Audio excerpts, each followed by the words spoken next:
அதிமுக பாஜகவோடு தொடர்ந்து பயணிப்பது தமிழ்நாட்டுக்கு செய்யக்கூடிய துரோகம்னு கனிமொழி சொல்லியிருக்காங்க சார். முரசொலி மாறன் வந்து போராடும் போது கூட அந்த மந்திரி பதவி எடுக்காத கடைசி வரையிலுமே தன்னை இலாக்கா இல்லாத மந்திரியா வச்சிருந்தாங்களே, அப்பொழுதெல்லாம் அவங்களுக்கு தெரிய அந்த முறை அந்த கனிமொழி அம்மையாருக்கு அடிமை அப்படிங்கிற விமர்சனம் சார். பாஜக வந்து சார் அதிமுக வந்து பாஜகவுடைய பண்ணை அடிமை அப்படின்னு ஆர்எஸ் பாரதி சொல்லியிருக்காரு சார். சார் பாஜக சார் அதிமுக பாஜகவினுடைய பண்ணை அடிமை அப்படின்னு ஆர்எஸ் பாரதி சொல்லியிருக்காரு சார். அவர் ஓகே சார். பாரதியே அந்த கட்சிக்கு ஒரு அடிமை மற்றவர்களை பற்றி பேசுவதற்கு அந்த அடிமைக்கு அருகதை இல்லை. அதிமுக பாஜகவோடு தொடர்ந்து பயணிப்பது தமிழ்நாட்டுக்கு செய்யக்கூடிய துரோகம்னு கனிமொழி சொல்லியிருக்காங்க சார். முரசொலி மாறன் வந்து போராடும் போது கூட அந்த மந்திரி பதவி எடுக்காத கடைசி வரையிலுமே தன்னை இலாக்கா இல்லாத மந்திரியா வச்சிருந்தாங்களே, அப்பொழுதெல்லாம் அவங்களுக்கு தெரிய அந்த முறை அந்த கனிமொழி அம்மையாருக்கு அடிமை அப்படிங்கிற விமர்சனம் சார்.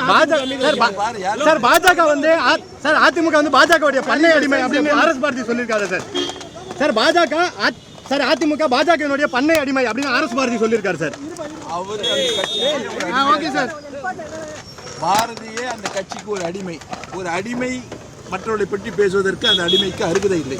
அதிமுக பாஜகவோடு தொடர்ந்து பயணிப்பது தமிழ்நாட்டுக்கு செய்யக்கூடிய துரோகம்னு கனிமொழி சொல்லியிருக்காங்க சார். முரசொலி மாறன் வந்து போராடும் போது கூட அந்த மந்திரி பதவி எடுக்காத கடைசி வரையிலுமே தன்னை இலாக்கா இல்லாத மந்திரியா வச்சிருந்தாங்களே, அப்பொழுதெல்லாம் அவங்களுக்கு தெரிய அந்த முறை அந்த கனிமொழி அம்மையாருக்கு அடிமை அப்படிங்கிற விமர்சனம் சார்.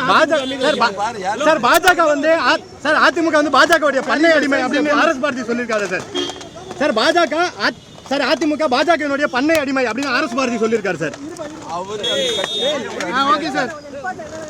பாரதியே அந்த கட்சிக்கு ஒரு அடிமை மற்றவர்களை பற்றி பேசுவதற்கு அந்த அடிமைக்கு அருகதை இல்லை.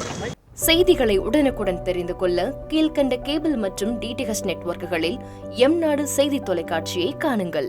பாதகம் செய்பவரை கண்டால் நாம் பயம் கொள்ளலாகாது பாப்பா. மோதி மிதித்து விடு பாப்பா, அவர் முகத்தில் உமிழ்ந்து விடு பாப்பா. அண்மை செய்திகளை உடனுக்குடன் தெரிந்து கொள்ள இணைந்திருங்கள் எம்நாடு தொலைக்காட்சியுடன்.